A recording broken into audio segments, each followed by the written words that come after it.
Hello there, it's Dave here. Welcome to episode 7. I cannot believe that we are in episode 7 of the Be Happy podcast. This podcast series, the Be Happy podcast series, is designed to get to as many people around the world as possible who may be in need of some inspiration, some motivation to help them to get to a better place, a happier place in their life. So please, can you subscribe to this podcast series? Because if you do that, the old logarithm will start working and we'll get this series in front of more and more people. And as I said, the aim is to actually help people. This podcast series is for you if you need help.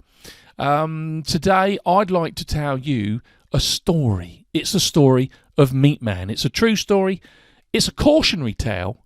It's really a modern-day fable because there is a real learning point to take from it to help you in the pursuit of your true inner happiness. As I said, I'm not talking about some bullshit happiness, because bullshit happiness is built on the wrong foundations. Here we're talking about that sexy, cool thing, true inner happiness. So if you've got a few minutes, please just kick back and listen in.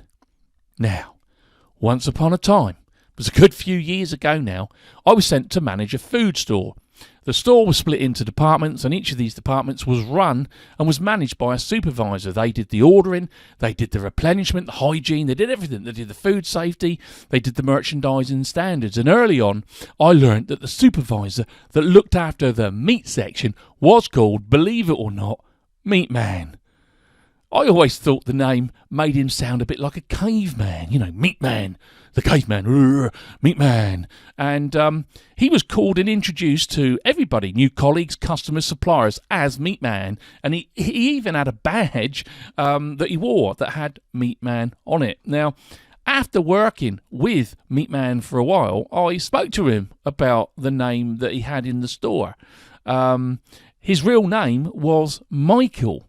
And I asked him how he liked being called MEATMAN, and I suggested that maybe in the store we should show him just a little bit more respect and call him by his real name. To which MEATMAN, he took great offence. And I learnt from that moment that he loved the name MEATMAN because it was his identity, and he wore that old badge with his name on it with real pride. So MEATMAN it was.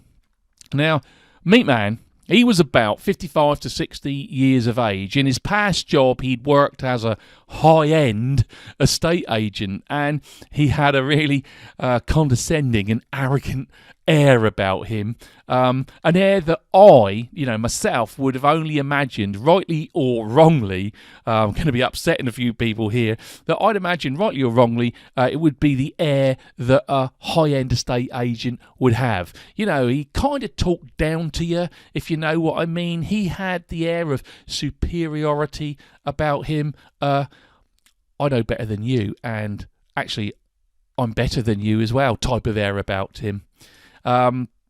The air that he had was a relic from his past that he carried with him in his present. And really, he carried that without any good reason. And at times, that air, it would really get on your nerves. It would really, really, really annoy you. But he ran a good meat section on the whole, and he was really, really dedicated to it. I mean, really, really dedicated to it. And I was to find out, as time wore on, that the meat department was, really, truly was, his life. Now, he was living singly in a rented apartment. I can't honestly remember what had happened to his wife. Possibly there was some tragedy that had led to the life that led him to the life that he was, currently living. He had a son who he seldom saw. Now, I got on with MEATMAN. I liked him. I really did. We had our ups and downs, like you do. He had to put up with me telling him what to do because I was his boss, and I had to put up with that condescending air, which honestly could be so annoying. And we shared, as we say in the UK, plenty of banter between us. For example, one night on my way home, and it was due to speed and due to me not thinking about my driving and just thinking about the job, I wasn't paying attention to the road and I approached a bend too fast. And as I tried to steer, round the bend, the back end of the car hit a bank. And that bank turned my car upside down, and I literally slid down the road upside down for about 70 yards. It's a bit funny, really, because it was a bit like a scene from a Disney movie. I was going down the road upside down, trying to steer the car as I slid, and I didn't even know that I was upside down before I finally slid into another bank, which flipped the car back up the right way. And the car, I've got to say, it was absolutely mashed. It was absolutely crushed up, dented. All the windows were smashed. But fortunately, I just walked away without a cut. God, really was on my side that time. It was not my time to go. I was very, very lucky. I didn't go to work the next day because I was a bit sore and a bit stiff, going upside down. Plays havoc on your shoulders, I guess. I phoned the store later in the day, and MEATMAN answered the phone. He said, "Dave, is that you?" I said, "Yeah, it is." He said, "You still alive then?" I said, "Yes." He said, "Shame." That's the type of banter, the type of exchanges that we had together. Although I couldn't help wondering if he'd actually meant it at the time, if you know what I mean. I soon discovered that everything was not all right in MEATMAN's world, because MEATMAN's life was blighted by drink. He spent all of his money on it, and as this story unfurls, you'll see that it eventually led to his downfall. I was told that MEATMAN had a drink problem, and for a while it didn't appear to be affecting his work. But, and there's always a but, isn't there? As time went by, stories about MEATMAN's activities outside of work came to my ears, and issues with drink crept into the workplace. I had many conversations with MEATMAN. I pleaded with him, tried to give him as much advice. I cared about this guy, as much advice as I could, pleading with him to get help. Please, please, please, lay off the drink. Don't drink no more. But sadly, it was all to no avail. I asked him, I was really trying to do this for his own well-being. Just please lay off the booze. But he said to me, there are only two worthwhile things in his life: his job, which he loved, and the booze, the drink. And the reason that he said that he liked to drink so much, that he liked that old booze, he liked that bottle, was that the drink, it gave him relief. It gave him a temporary escape from the misery of his life. He drank to numb his pain, which is, we all know, is only ever, this type of activity, we all know is only ever going to be a temporary solution, given a small high, if you like.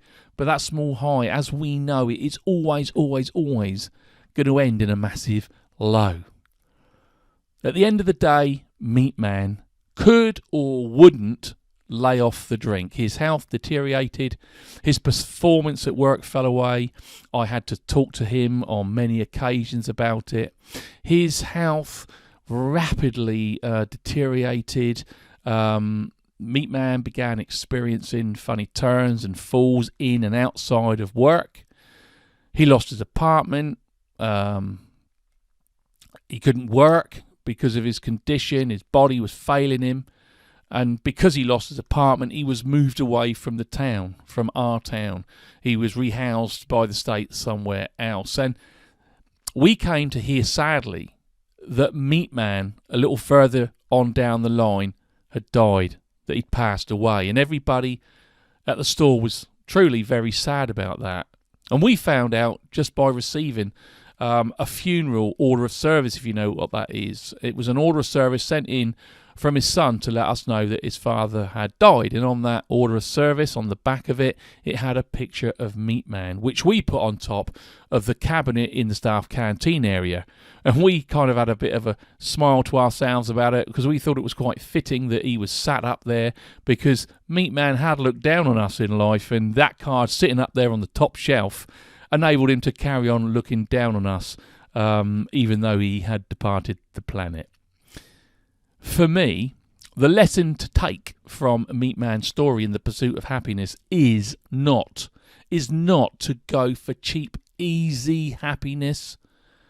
And if you are not in a good position in your life, if you are unhappy, it can be very tempting to do so. And by cheap happiness, I'm talking about things like doing drugs, drinking to excess, cheating, stealing, lying, bullying, deceiving people, overeating, overindulging, running up debt on those old credit cards, not giving the best of yourself at work, in life generally, in your relationships, etc., etc., etc. And as we all know, this type of happiness, the cheap happiness, is only ever temporary. It never lasts long, and in many, many cases it leads to even greater unhappiness. And many, many people who go after cheap happiness do so. Here's the reason why they do it. They do it to find a distraction from the unhappiness that they've got in their lives. They are seeking relief from that unhappiness, just like MEATMAN did. Now, if you look it up, one definition of relief is it is a feeling of reassurance and relaxation following a release from anxiety or distress. And people who look for a distraction or relief from unhappy situations in their lives by pursuing cheap happiness, they do go on to find some cheap happiness. But as I've said, ultimately, it's always at a greater cost further on down the line. And you've just got to believe that. Again, just look at the story of MEATMAN. True inner happiness is found in purity. Believe this. Believe it's true. True inner happiness is found in purity of mind, body, and spirit. So, if you out there are unhappy, the advice from this episode and the moral from the story of MEATMAN is: don't sell yourself off cheap. Don't put yourself in jeopardy by trying to buy cheap happiness. Instead, work on your mind, work on your body, and work on your spirit. If you need some professional help to do this, from medical people, please just go and ask for it. If you ask for help, that help will come to you. And if you are pursuing cheap happiness, you are, don't you? Once you get beneath the bravado, the lying, the kidding that you are doing, and you are honest with yourself, and you listen to that voice in your head that comes to you, often in the small hours of the morning, and talks to you, you is chasing cheap happiness. And the problem with this is that you are doing yourself real harm. And you are actually, truly, believe it, if you can't see it right now, believe it, ask other people, you are building up crisis for you in your life, in your future. So if you're going down this wrong path of cheap happiness right now, my message is, it is never too late to turn around and change your path. It is never too late to change your direction. And the sooner that you make that decision to change your path, the easier it is to make the change. If you're just starting to experience difficulties in your life with your levels of happiness, do not get tempted to take that old easy route of that cheap happiness, because nothing, believe this, nothing in life comes for free.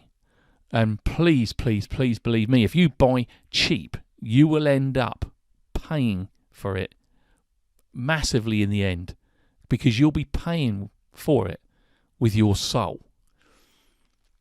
If you are right now ingrained in the world of cheap happiness, you truly are not happy.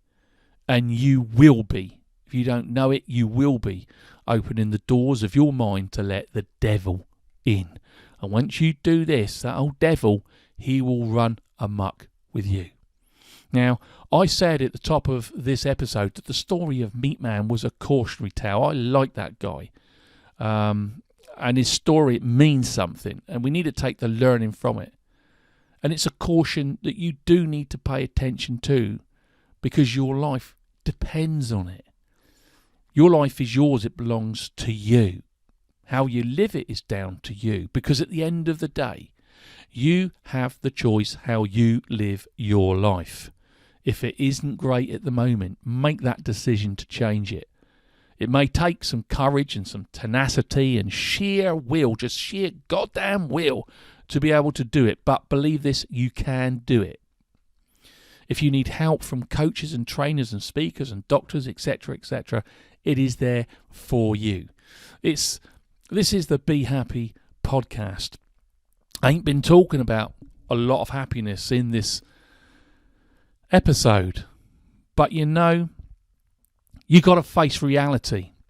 If you're an alcoholic, you got to stand up in front of a group of people and say, I am an alcoholic, if you want to get help, because only you can make that decision for yourself, and ultimately only you can go and get that help. If you are not happy at the moment in your life, if you are doing the wrong things and following cheap routes to happiness in your life, you do know it. This is a real podcast, speaking real time talking. And sometimes we have to offer tough love to be able to move to better places in our lives. And if you like, this is a bit of a morose old episode, but it's an important one. It's honouring MEATMAN, it's telling his story, and it's telling about the learning that we should, trying to explain the learning that we should take from that episode. So, take this episode for what it is. We'll go on and talk about some great stuff in other episodes, but please, please, please don't go for relief in your life. Get to the root cause of your problem and go for that. Go for your true happiness all the time. I hope you found the story interesting. I hope it is of some help. Please, as I said, subscribe, follow this podcast series. It'll help me to get to more people. I wish you all the happiness in the world. If you're not happy right now, keep listening. Together we can go and find some. Be safe. Thanks for listening. And above all, be happy, because if you ain't happy, what's the point? Thank you. See you in the next podcast.